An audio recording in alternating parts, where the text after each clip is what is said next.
transmission of election results has come to stay.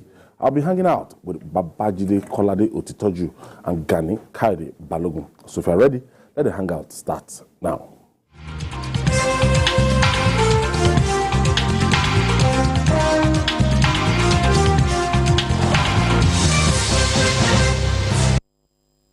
Thank you for joining us. Let's begin with the onslaught on hideouts of terrorists by Nigerian Air Force as part of efforts towards eliminating terrorists, insurgents, and other criminal elements across the country.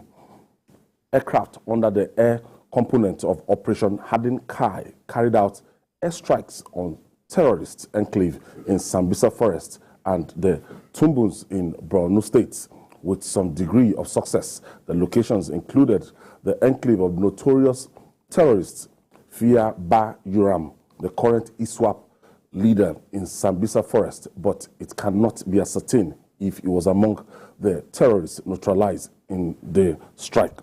The Nigerian Air Force seems to have gotten that reading back since last week.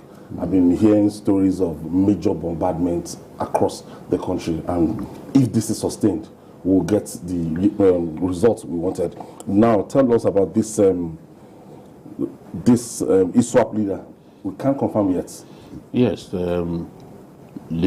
are hoping and praying that the notorious guy. Yes, he was a Shekau supporter, but when ISWAP raided Shekau's stronghold and Shekau was forced to commit suicide using his own suicide belt to bomb himself, he eventually switched to ISWAP. A lot of them refused to switch, and instead of switching, some even surrendered to Nigerian troops because you can imagine a commander, when you switch to ISWAP, you become an ordinary fighter.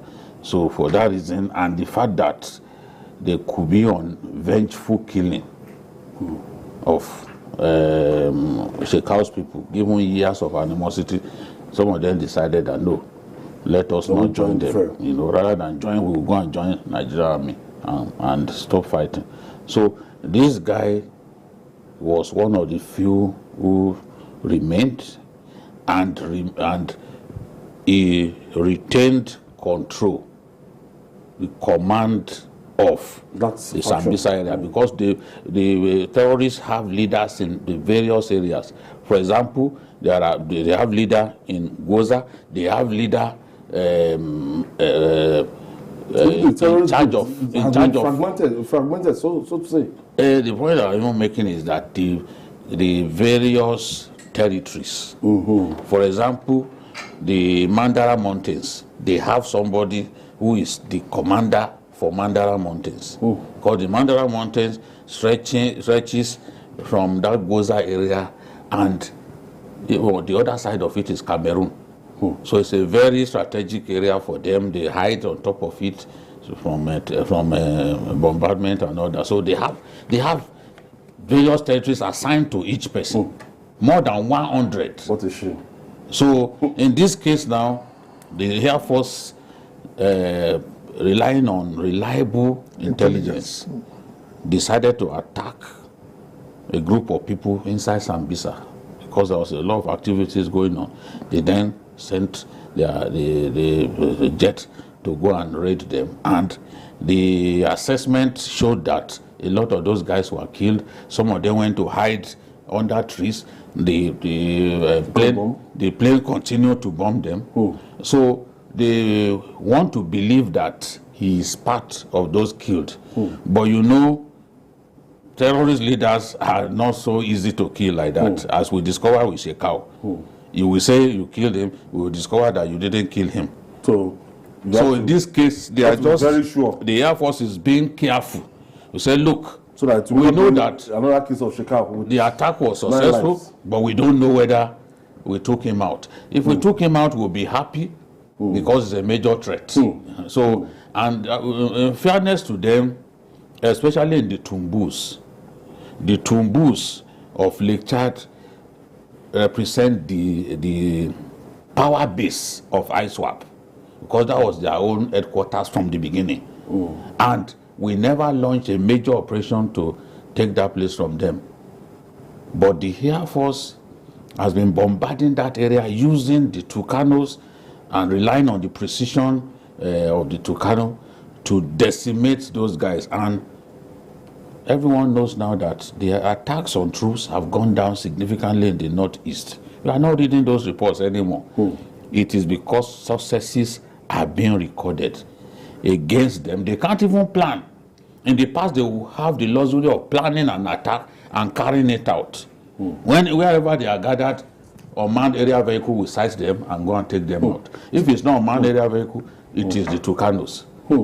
GKB, I thought the standard practice was if you've done your area clearance, as in maybe we have infantry soldiers down to come up. So if you have enough by now, they would have ascertained if this guy has been taken out. Well, I think that it's better to be on the side of caution, because, like you know, I will say on this program many times, it's easier to just assume he's dead than to announce it to the world, and because that can be dangerous and also cause morale to fall within our forces if he eventually was not killed. I just want to commend the Nigerian Air Force, and I think what they need to do now is to sustain the bombardment. I don't want this to be like Lafayette Adole at a point that was very successful, and then they pulled back, and they give them time to recoup. If you are eating at the end of the serpent, make sure the head is cut off. Not simply by making sure it's not mobile. So that's the key to what we need to do now. But I'm sure that neither ISWAP nor Boko Haram have the capacity right now to recoup. If you can sustain this, at least till the end of the year. There's a number. Even the number of Chibok girls being discovered is testament to the fact that we are making progress. All their husbands, who are holding them hostage, a lot of them have been taken out. So those girls are coming out by themselves. All right, moving on now. Another round of adoption has been recorded in troubled Imo State. This time, gunmen kidnapped 4 Reverend Sisters of the Catholic Church on their way to morning mass in Okigwe, Enugu Expressway. According to the statement by the Sisters of Jesus the Savior, the women were abducted at the Okigwe Umulolo area of the expressway, which has become heaven for kidnappers and armed robbers. It seems that the next lucrative business to do now, because if you know the number of Reverend Fathers and these clerics, you know, the way they kidnap them, it seems they don't just go for ordinary target if they know they won't get money. Substantial amount. Yes, since this is now a major source of income for these kidnappers. Especially in the southeast, where the Catholic Church is about the most dominant something in that area. Don't forget that this kidnapping for ransom was a major factor in southeast about 4 or 5 years ago. And now I think the thing is going full circle to return there. I wish that there's something we can do basically for the church. Because remember we said on this program at the point that once they targeted Reverend Fathers and they were now paying ransom, they will see them as lucrative targets to work on. And that is the danger, because these people serve God with their lives, and they should not be in the position where they are not free. All over the world, even during wartime, Reverend Fathers and members of the Red Cross and Red Crescent are allowed to move around freely because they assume that they are people who look after the... But for now, for them not to be safe, to me, is a sheer wickedness. No, the bandits is looking for those who can pay. That's what he said. And they do a lot of reconnaissance work of their own. They use a lot of our people, you know, to spy on fellow citizens before going for the kill. So they have come to believe that when they pick up these clerics, especially Christian clerics, that the church will mobilize to pay the ransom. Remember the Methodist prelate that's the point that when they it picked the started. other day. Within a couple of days, because they were threatened that they would take his life, big money that I don't want to Well, the people caution that we should. Don't say the amount. Yes, you know, they pleaded, I mean, they raised that money. Look at what happened with even the students of that Baptist school, the Baptist school in Kaduna. The chairman in the state said they had to raise about 100 million. About 1 week, yeah. No, over time to get those children released. So it is the hefty ransoms that people are able to pay that is driving this business. And they don't want to simply go after just anybody.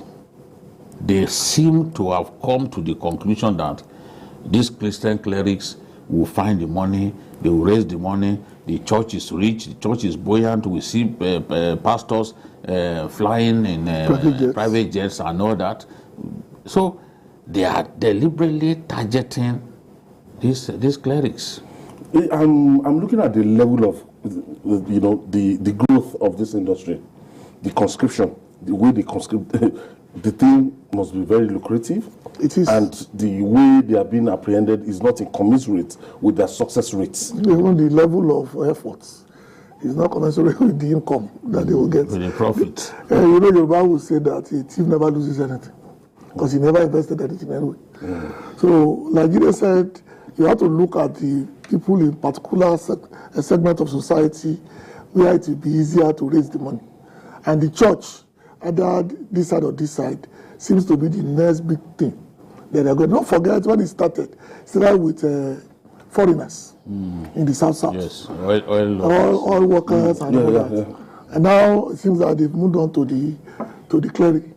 And they want to move to the clergy, and they know that the money will be raised anyhow. Of course, we've not been able to really capture them at the level that will dissuade other people from coming in. And you know that apart from politics, the next big thing in Nigeria today is kidnapping. Your kidnapping is the biggest business now. Politics is seasonal. Okay. You know? Well, the income. The quantum of money that goes into politics is not an everyday thing. Yes, every 4 years. During the electoral season. During the electoral season, when delegates are going to choose leaders, that's when you see a lot of money pumped into politics. But once elections are done with, usually the people that they pay during the political season, they are abandoned. They are left on their own, and then when another election is coming, that's when they start looking for them. They say, okay, we need you, this and that. The politician doesn't think that you are useful all the time. He thinks that you are useful during the political season.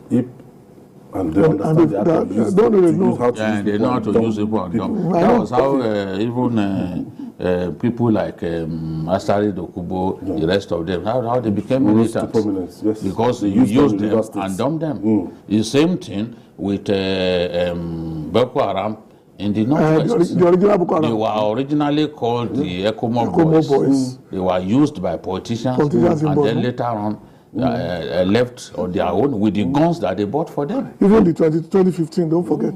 All right, Prophet is calling us from Ebonyi State. Thank you for joining us. Yes, good afternoon, sir. Yeah, go ahead. Thank you for all that you are trying to analyze for us. More especially, give thanks to Jide. We love him, we love all of you. Then all this that is happening is a result of a poor management of our nation. For instance, though it's not something that we are discussing now, the high-powered people who overtake the power, like Ndume, because the strong people are behind him. Now, the government of Nigeria is supposed to hold the bull by the its horn, notwithstanding what the international community will say. If anybody do such a thing, let that person be slaughtered. Then the world and the other people that are coming behind We know that we are serious over it.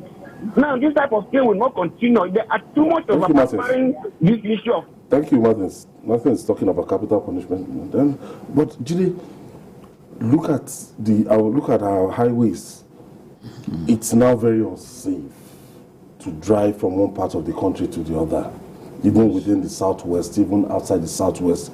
It's going to be a suicide mission. I don't imagine you go from here to maybe Kogi State now.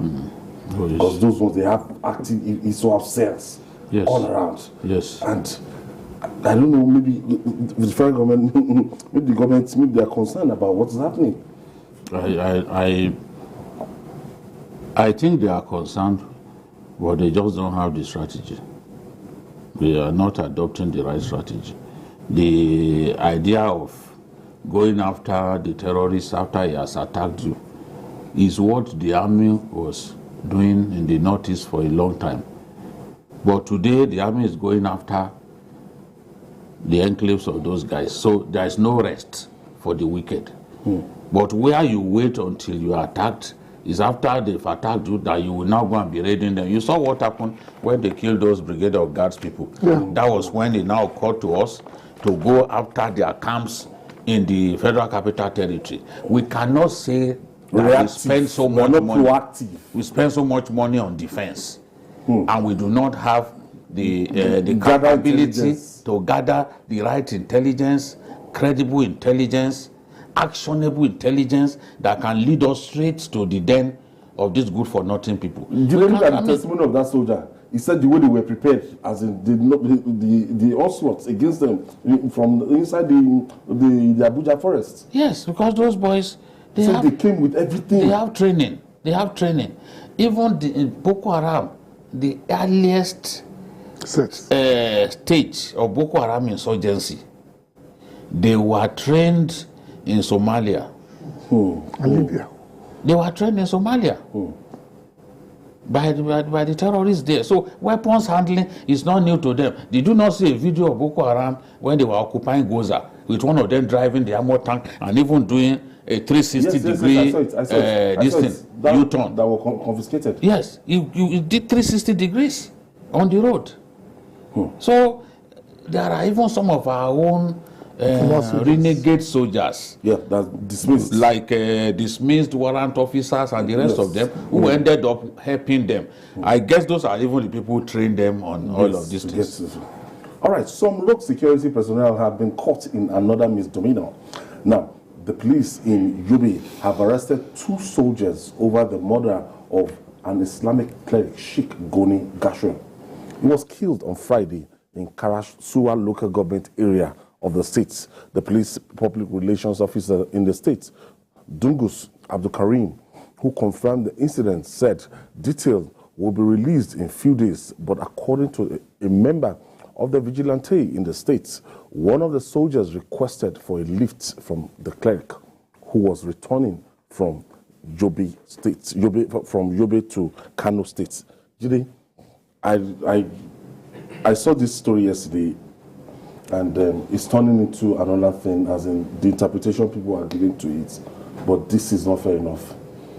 Well, let's leave those people who interpret these things. Some of our people behave like people who do not engage their brains rationally. Bigots.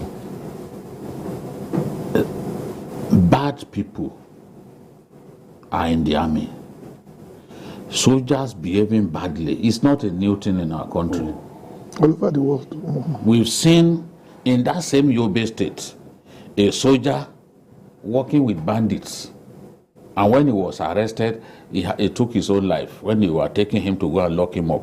That was a few months back. Intelligence too. Yes, working with bandits. We've seen in Zamfara a soldier arrested with his wife supplying military uniform to bandits. The only problem is when these things break, they talk about it, because even that one, it was the Commissioner for Information that made the announcement. But we will not see the end of it. This is the baddest side of it. So In this case now, look at this, what this soldier did. Somebody gave you a ride in his car. You requested for a ride. And when he gave you a ride, he stopped somewhere to say he wanted to ease himself. And at that point, you came down, and you didn't allow him to get back into his car. He said, why would you stop me from going inside my car? He fired warning shot. You know, the man still tried to take possession of his car. It was at that point that he now fired him. And there were two of them. One of them joined him, and after they killed the guy, they were trying his car. The car didn't move. You know, as God will have it, the car didn't move. It was at that point that people came in and they were arrested. They've even confessed. This one has gone past where the police effected their arrest. So, and they've confessed to the crime. So all that is left is, the rest is formality. The army will do their job of orderly room trial. You know, the provost arranged that, and they will be dismissed from the police. Once they are, once they are dismissed from the army, what is next is they become civilians. They will try them. How do you kill somebody who gave you a ride? Ordinarily, if you're on the highway and you see a policeman or a soldier, anybody uniform, you want to help for safety. That this one. We even assist they are even they are our helpers. No, that's the way it used to be. Yeah, that's our. So now I should see a policeman and I should shake my head. I can't stop. Not only a policeman, anybody in uniform. Because normally it's our default setting to help people in uniform because you assume that they are working for us and that they are putting their lives on the line to protect us. Especially at night. Because sometimes we'll be going around 11, 12 and see people in uniform. I say, okay, why not? If not during last month, you give them. Now, what do you do? What do? You just destroyed a basic trust between Nigerians and those people who are mandated to protect us. Because you may think it's a small thing, but this will destroy years of trust between civilians and the military. Because now you cannot take somebody in your car carrying a weapon, even if he's wounded. So what are you going to do? A lot of them will need help one way or the other. Yes. All over the world, people stop, even at supermarkets. They allow soldiers to move to the front of the line. Because they assume at the airports. They fight for us. Yes. So you give them that little courtesy. They protect us. Yes. Now, okay, God, please go forward. Because I know you are in need of this more than me. Now you have to be careful again. Already people are using their uniforms for the various activities. Now even those who need help, you cannot even help them anymore. And they may need help genuinely. Genuinely, most of the times. There have been occasions when I gave a policeman a ride. Yeah. He is one of the security men of one of the biggest people into Pools business in our country. So the man came to Lagos here, and somehow they dropped one of his guards. So I saw him. I was going to Abeokuta. He now said that, can I help? He even recognized me. So, I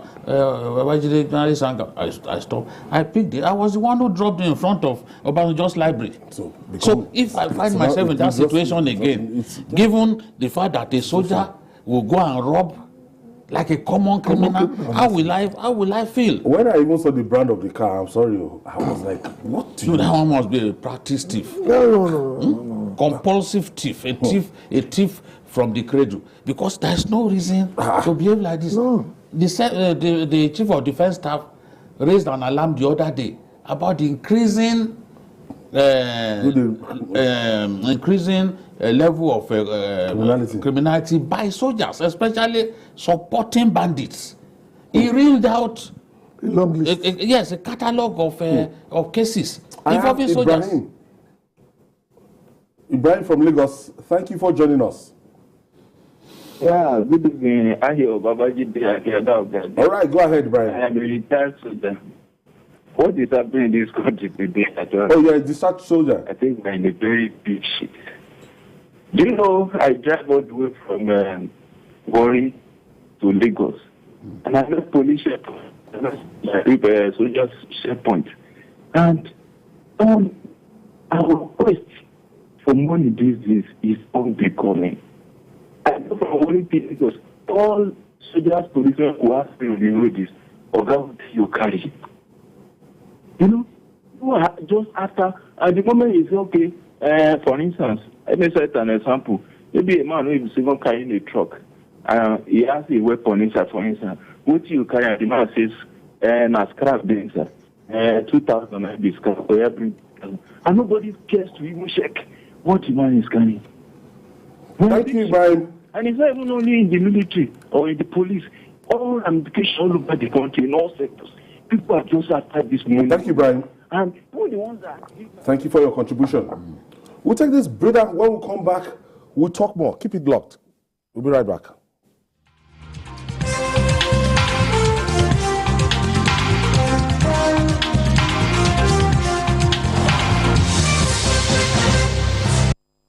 The federal government, through the National Primary Healthcare Development Agency, announces the availability of COVID-19 and childhood vaccines nationwide. With the disturbing increase in reported cases of COVID-19 infections across Nigeria, protect yourself and loved ones from the harmful virus by getting vaccinated. Visit the nearest public or private health facility and mass vaccination sites today to receive the first, second, or booster doses of COVID-19 vaccines. COVID-19 vaccines are given to persons 18 years and above, including pregnant women and breastfeeding mothers, while childhood vaccines are given to children from birth to 5 years for protection against polio, hepatitis, yellow fever, measles, meningitis, and other vaccines-preventable diseases. All vaccines are free, safe, and effective. For inquiries, visit www.nphcda.gov.ng or call 0700-220-1122. This message is from NPHCDA in partnership with the Center for Democracy and Development, CDD, with support from MacArthur Foundation. Showing up in style inspires great confidence. IVM G5T appeals to class.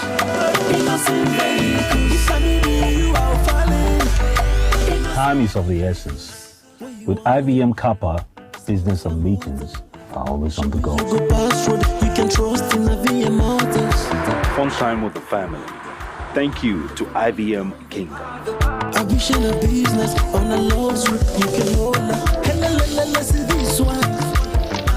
IVM Kara is always stealing the show. Isn't she beautiful? Influence defines a great leader.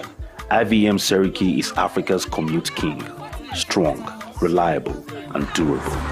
With the concept of regionalization, Innocent Vehicle is committed to satisfying its customers with producing their everyday dream cars. IVM, pride of African.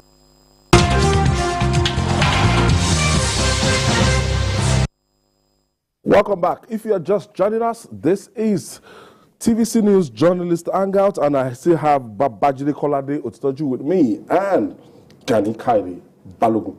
Thank you for staying with us. We didn't know crystal ball to predict that the aviation sector in Nigeria is facing imminent collapse. Rising costs of Jet A1, popularly called aviation fuel, dollar shortage, and other factors are pushing airlines out of business and airfares out of the reach of passengers. At the last check, 1 hour domestic fare has hit 150,000 naira per ticket. Jimmy, now I can't travel by road and it's expensive to travel by air. I don't know. We're in trouble. We're in trouble. I wanted to travel early last week. And I said, okay, give me all the options. Time, airfare, airline. You know, I told you that does not exist again. Airline. The 12 o'clock flight, 1 o'clock flight. No, you see, even when they gave me the options, you just see that an airline had only one flight. And that flight could be when you don't want to fly. Maybe in the night. Just one. You know? Because not only is the Jet A1 very expensive, it is also difficult to find. So it's really causing all kinds of disruptions to the airline business. And if cost of buying that Jet A1 has now moved to more than 70% of the operating cost of airlines.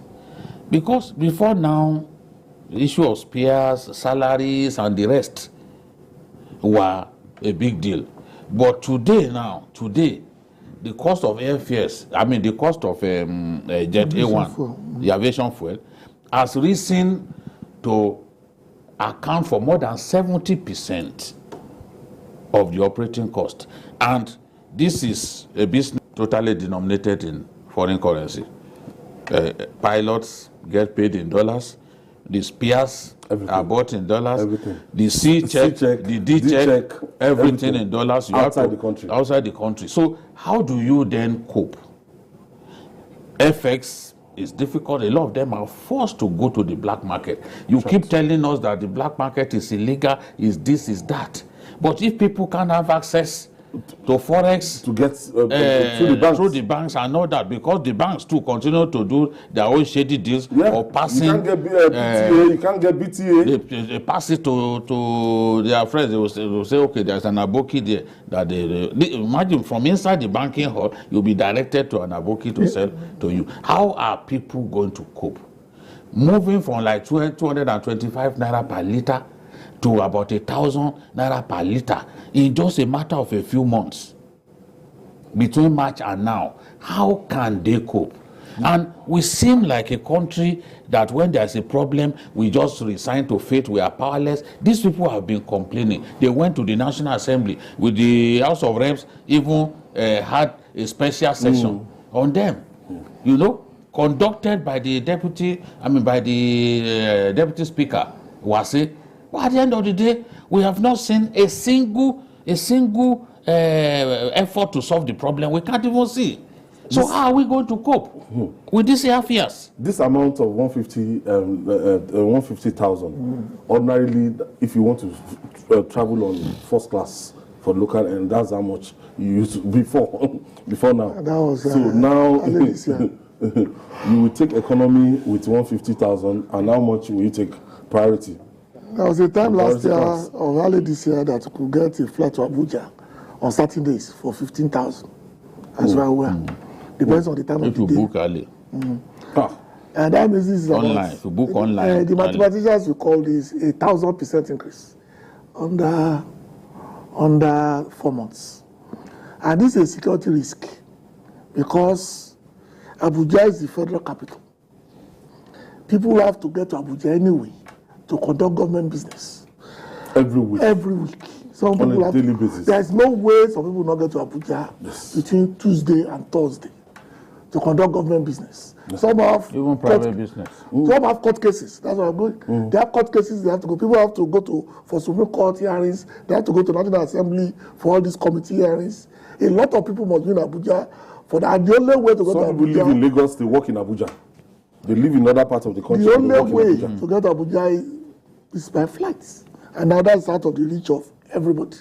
Because no matter what you earn, you are spending 300,000 every week for flights. I don't care how much you charge your clients. Go what then? Because they cannot take your consultancy fee from X number to Y number. Don't everybody will run away. For the first time in a long time, somebody was looking for forex. He couldn't get the friend. We now went to Allen Roundabout. We were looking for $10,000, and for the first time, those malams, those abokis, they were running around to get mopping up to get $10,000. I was like, this is in Nigeria. I asked, what's happening? He said, that's the country right now. They have to be sourcing out. It still sold for on Thursday last week. It still sold for $670. $670. Now the foreign airlines, like Emirates, they want to stop running. They are closing shop. The number of money that is trapped in the system. The other airlines are threatening. Other foreign airlines, KLM, the rest of them, also threatening to go. They can't continue to issue their tickets in Naira again. When they issue it in Naira, and the equivalent at the end of the day, it doesn't make sense. But even they was even telling me that economic class now, they not charge as much as 1.4 million. Travel abroad. Yes, what we're getting for return of 300,000, 400,000. Yeah. It's terrible. 350. It's difficult to plan when you are not sure what tomorrow will bring. Of what the exchange rate will be even in tomorrow night. This morning, the exchange rate could be different from what you get in the night. So that kind of volatility is in this country that I see it. People can guess, and even plan based on the exchange rate in South Africa, based on the exchange rate even in Ghana. But that's not the situation, and those airlines, foreign airlines, are struggling to repatriate their funds. If you agreed in the past that yes, you could repatriate your funds in foreign currency, if you allowed that in the past, then once they make that demand, you must find a way. But unfortunately, even the CBN has not got enough quantum of dollars to solve this problem. So are we going to wait and see the foreign airlines leave Nigeria one after another? They're leaving already. Nobody, even foreign companies are refusing to come and invest here. Go and check foreign direct investment. The weight has gone down in the last 1 year. Even Ghana surpassed us. Ekene is calling us from Inewi, that's Anambra State.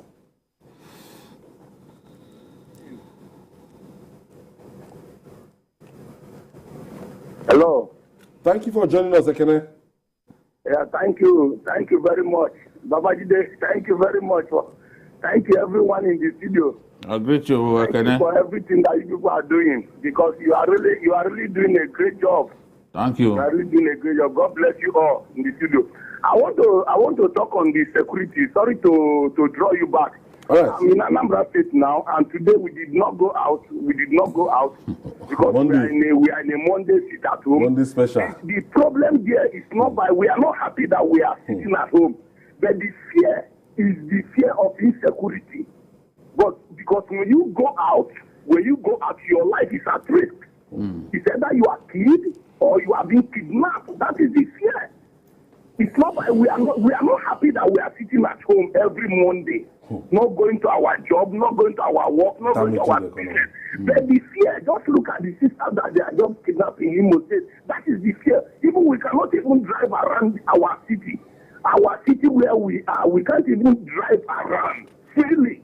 Everybody is living in fear. That is the thing. Coming to the aviation ticket to 150 is very uncalled for. Okay, we cannot travel by land. We cannot travel by land. We cannot even travel by train. Even the air that we are trying to manage so that we can be secure. Look at the high cost of the ticket. How many people, the question, how many Nigerians can be able to afford it? How many Nigerians can be able to afford it? Yes, and people will even like to pay that 150 instead of them putting their. I can pay that 150 because moving on the road, if I would be kidnapped, they will be demanding. Thank you, Kenneth. That is the problem. In those days when you were going for NYC mobilization and everything, it's just a matter of just go to Djibouti there, just take one. God bless you, say one time. And you are in them. Do you understand? Night journey, Kennedy, yes, now. Just the next day you are there. Yes. The next morning. There is no greater fun than traveling by road, by road, especially at night. Even in daytime, too, it's still fun. All those places where you stop, you eat good food, then you take in the fauna of your country, see the beauty of your country, the landscape. I told people in the past that even when I'm going to Ekiti, once I get to the boundary between Osun and Ekiti State, you start looking to your right. See the beautiful hills. And even the weather there, the weather is cool. If you ever had the opportunity to sleep in F1 you will think that you are somewhere in the north. Early in the morning, very cool weather. It's a beautiful country. But before our eyes, everything is going to the dogs. Non-state actors are trying to turn the country to something that all of us dread. If we've got to defeat insecurity, because there's no option. If someone tells you now that just to Lagos, the return ticket is 280,000, how do you do it? 280,000. Yes. Port Harcourt to Kano, 306,000. What's good? Yes. Look, Earpiece. When I wanted to travel that previous week, I showed Victoria Ajayi, our deputy financial controller. I said, CEO, because I was amazed. I said, so that it doesn't look like it's me alone talking about it. I said, see, this is 153,000 one-way trip to Lagos. One way? Yes, I showed her. I'm not talking about return again. One-way trip, 153,000. Something must and it all depends on the time you are traveling. Okay, the farther you go into the day, the cheaper. So in the night, the option that I got for the night was I think 80,000. I said, what is the... And the bad part of it is that night, do you know when you will go? It might never go down to the normal price. Most airlines run no, that's the nature of our country. No, they run one. Whatever goes up. They run one. When you're talking about commodity prices and all that, even services, it will not come down. Once it goes up in our country, forget it. Stop thinking about it.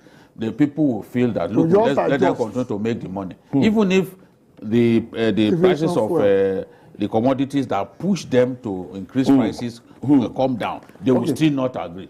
And finally, all eyes are on the Independent National Electoral Commission, INEC, to deliver credible 2023 elections for Nigerians. Conduct of the off-season elections in Ekiti and Osun states with cutting-edge technology points to that. INEC has stressed that it will adopt electronic transmission of results for the 2023 general election. INEC spokesperson Festus Okoye, who clarified an earlier report in which he was quoted as saying results of the 2023 elections will be collated manually, insisted that electronic transmission of results adopted in recent off-season governorship elections has come to stay. I don't think INEC, they can... It has been signed. We have an electoral act that legitimately recognized the modus operandi. He was even talking about collation. Yes. Not transmission.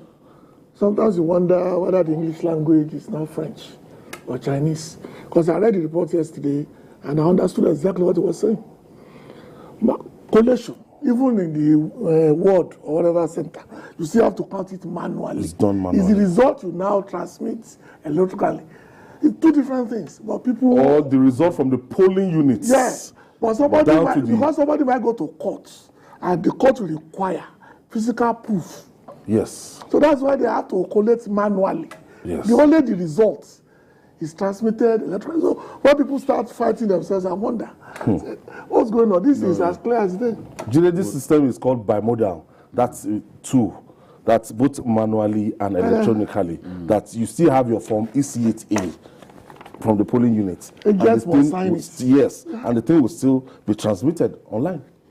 We see the environment is already too toxic, too charged. Anything. Some people are taking this 2023 election as a do or die affair. Some are already ready to kill people. Yeah. Because of this matter. This election will come and go. People who are losing their heads, abusing other people, beating other people because of election, because of campaign. I wonder what really is going through their minds. Everything will be twisted. Everything, whatever you say now, they will come for you. What is going on? Is this really the way we are? It's as if some people just came from Bermuda Triangle, happened on the Nigerian space, and are just trying to pollute the entire atmosphere. See the way the impression they are trying to give, INEC will probably rig this election. But the man knew what he was saying, that the collation will be done manually. Yeah, it has been like that. After all, they were not the ones who forced INEC to adopt all these innovations that have made our elections more credible. From Edo states to Ondo states. INEC needs support from international agencies. Yeah. They know that if they do not continue to reform the process and make our elections more and more credible, they will lose all that support. They will lose all that support. The funding and everything. Yes, they will lose it, and they don't want to lose it. So it is in INEC's best interest to ensure that the conduct of the election is transparent, so that our friends outside of our country will know that, yes, Nigerians are working hard at making their elections better. You know, so all of this deliberate misinterpretation of what people say to score political power, I don't know what kind of people are behind all of this. All I can say is encourage INEC to remain on that path of consistent innovation and improvement on their methods. As long as they continue to improve on their methods, Nigerians will continue to respect INEC. INEC is not perfect yet. After all, it's still Nigerians that are behind INEC. But we cannot deny that some improvements have happened. We want to see INEC insist on the card reader in the coming elections. It's a law. We want to see because some crooked INEC recs, they know what the law is, but they will not implement the law fully for reasons best known to them, and they know it. Those of them who are watching me, they know I'm saying the truth. Even at one of their own conferences, they attack one another. That some of us are refusing to apply the law fully. So these are the people that we need to appeal to.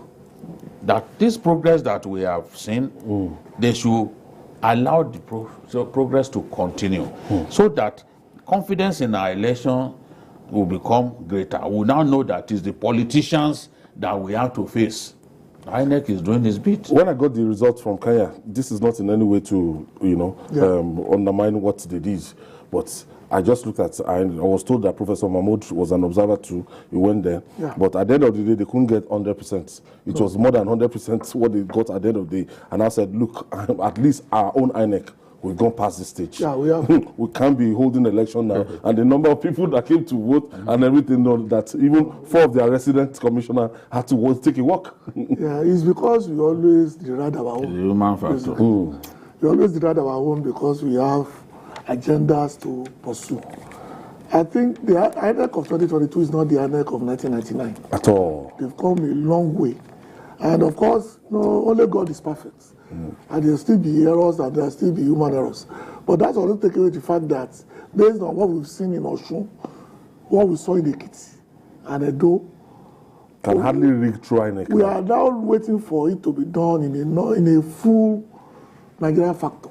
Every state apart from those 3. And that's the key here. The ability to make sure that whatever is going to happen, our elections are credible enough so that we can hold our head high. It doesn't mean that people will not still complain or will not go to court. Those are standard things about our elections. Within their rights. But for those who observe us to say, yeah, this election was almost flawless. It was obviously almost free and fair. Once you can get 80-90% correct, then every country, even the almighty US, they still distorts branding areas to favor one side or the other. It's part and parcel of human nature to cheat. But we've done very well comparatively because we are still holding on to what we have. And INEC is doing a wonderful job, today at least. I don't know about tomorrow. In terms of the off-season elections, the beginning with Edo, the off-season elections, they did very well. After Edo, it was Ondo. And I think they've had some other off-season elections, even in the north, Bauchi, a few places where they have used the beavers. So the progress is there. The progress is there. It's now for them to replicate it across the off-season is different from off-season is easier smaller. managed. Yes, it's different from 179,000 polling units. Off-season elections where we will bring like 20,000, 30,000 policemen to one state, one small area. When the main election comes, we can't have access to that number. So it is the general election that will be the true test of INEC's commitment to sustaining the progress that it has achieved. And people are watching. Mr. President promised the other day that he was going to leave the Nigerian electoral system better than he met it. When we see our presidents show interest in free, fair, and credible elections. It makes one happy.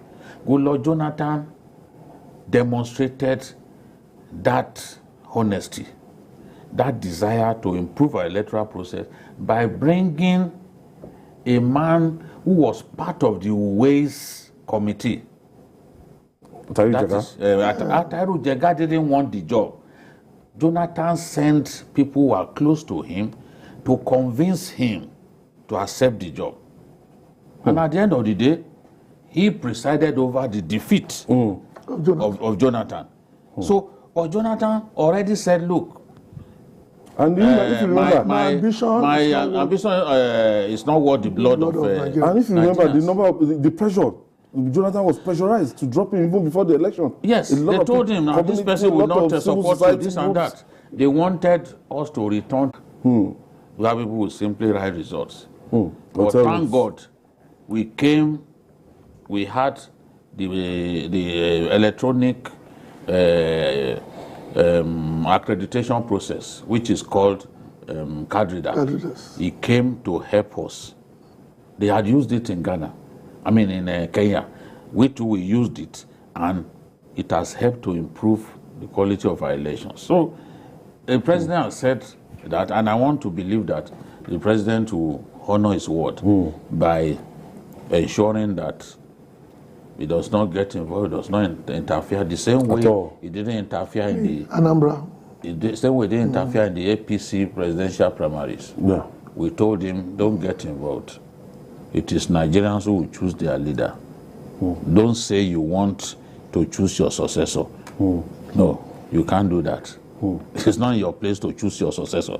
It is Nigerians who will determine your successor. And in the end, the president didn't get involved. Okay, but to the anger of some people who thought he would simply impose. Are yet to recover and now. they are yet to recover from the fact that the president refused to impose somebody on them, on the rest of the party. Benga is calling us from Abuja. Thank you for joining us, Benga. Give me Kolade and Ayo. Go ahead, the please. Other girls there. Yes, what INEC said, I don't say anything ambiguous there. But some people misinterpreted it and they want to heat up the polity by saying that INEC said no more electronic transmission is manual. Before you get to the electronics, you also have a manual because we don't have electronic voting. Our voting is still manual and the counting is manual. The recording will be done on paper. It's at the point of capturing, snapping the paper, and send it like a WhatsApp or some document to the server. That will become electronics. Even in the world level, they still use manual recording. The one that corresponds compared with the electronic transmitted. So the INEC is not wrong, and that would have been doing since Edo election. But some people want to make a mountain out of a mole. Yeah. Thank you, Benga. Thank you. Thank you, Benga. Yeah. Thank you. It's just it's the way I'm happy that at least some Nigerians understand. They want to twist.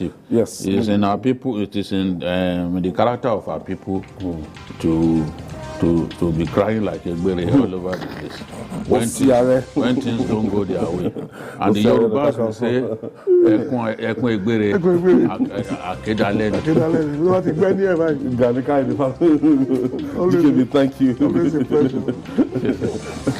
Thank you. Thank you for always being there. And that's our offering today. Join us tomorrow for another episode of the program. You can watch the repeat broadcast tonight at 11. And can join us on Sunday for Journalist Hangout on Sunday from 1:30 to 3:30 p.m. We're on YouTube, youtube.com/TVC News Nigeria. I'm Ayodele Osubak. We'll see you tomorrow, and God bless Nigeria.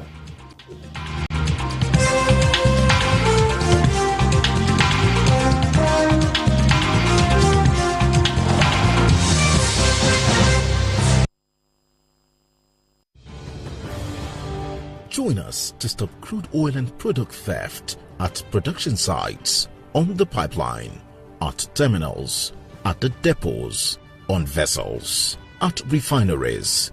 Help stop crude oil and product theft. Report infringements to www.stopcrudetheft.com.